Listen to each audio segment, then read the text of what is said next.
প্রিয় বন্ধুগণ, এই দেখেন পবিত্র জুমার দিনে প্রচণ্ড বৃষ্টি। এই বৃষ্টির জন্য আমরা এখন বাহিরে বের হতে পারতেছি না।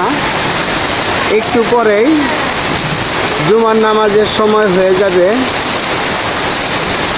আল্লাহ পাক ভালো জানেন আমি যেতে পারবো কিনা। যেতে হবে, ছাতা এখন কোথায় আছে জানা নাই। অনেক দিন পর বৃষ্টি নামছে। কালকে ঈদের জামাত শুরু হবে, জানি না আর ঈদের দিন নাকি আবার এমন বৃষ্টি হয়। যদি বৃষ্টি হয় তাহলে তো মাঠে নামাজ পড়া সম্ভব হবে না, মসজিদে নামাজ আদায় করতে হবে। ভালো থাকবেন বন্ধুগণ, ধন্যবাদ সবাইকে।